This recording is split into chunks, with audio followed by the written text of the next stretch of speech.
সংক্ষেপে যে কথাটি বলতে চাই, আসলে আমি কক্সবাজারের সন্তান। আমার বাড়ি রামু। রামু হলেও আমার বাড়িটা হলো এমন জায়গায় যে বান্দরবান জেলায় নাইক্ষ্যংছড়ি উপজেলার ভিতরে, বলতে গেলে আমি পার্বত্য অঞ্চলের ভিতরেই আমার বসবাস, কিন্তু নাগরিক হিসাবে আমি কক্সবাজারে। এই যে পার্বত্য অঞ্চলের যে বৈষম্য, আমি অনেক পার্বত্য অঞ্চলের প্রোগ্রাম আমি গিয়েছি, অনেকবার কথা বলার সুযোগ হয়েছে, লেখালেখি করেছি। এই পার্বত্য অঞ্চলের ভিতরে যেহেতু তাকে আমি মনে করি সেটা আমার হক, এটা আমার নৈতিক দায়িত্ব। এই নৈতিক দায়িত্ববোধের ক্ষেত্রে আমি আজকে এখানে এসেছি।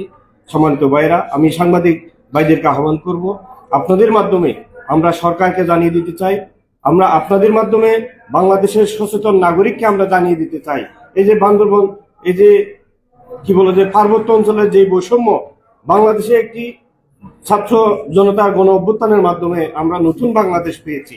আমরা কেন পার্বত্য অঞ্চলের নতুন পার্বত্য অঞ্চল পাবো না? আমরা সরকারকে আহ্বান করতে চাই, আপনারা অতি দ্রুত বান্দরবনের এই যে সমস্যা, যে বৈষম্য, এই বৈষম্য অবশ্যই দূর করতে হবে, সেটা আমাদের দাবি। আরেকটা হলো, এবং পার্বত্য অঞ্চলের যে আইন শৃঙ্খলা অবনতি, সেটা আসলে বলে শেষ করা যাবে না। অনেক বৈষম্য এবং অনেক আইন শৃঙ্খলা অবনতি তারা আর্মির সাথে চ্যালেঞ্জ করতে চায় পার্বত্য অঞ্চলে। আমি পার্বত্য অঞ্চলের ভিতরে থেকে আমি দক্ষিণাঞ্চলে নাইক্ষ্যংছড়ি উপজেলায়, বান্দরবান জেলার নাইক্ষ্যংছড়ি উপজেলায় যে আইন শৃঙ্খলা অবনতির ক্ষেত্রে আমি প্রশাসনের আরো হস্তক্ষেপ কামনা করছি।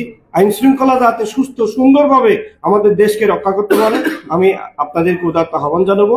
আপনারা সুস্থ সুন্দর সঠিক তদন্তের মাধ্যমে আপনারা এই যে আমাদের পার্বত্য অঞ্চলকে শান্ত রাখবেন, পার্বত্য অঞ্চলকে আইন শৃঙ্খলা সুন্দরভাবে রাখবেন, এই আহ্বানটুকু রেখে ধন্যবাদ জানিয়ে সবাইকে আমার বক্তব্য শেষ করছি। আসসালামু আলাইকুম।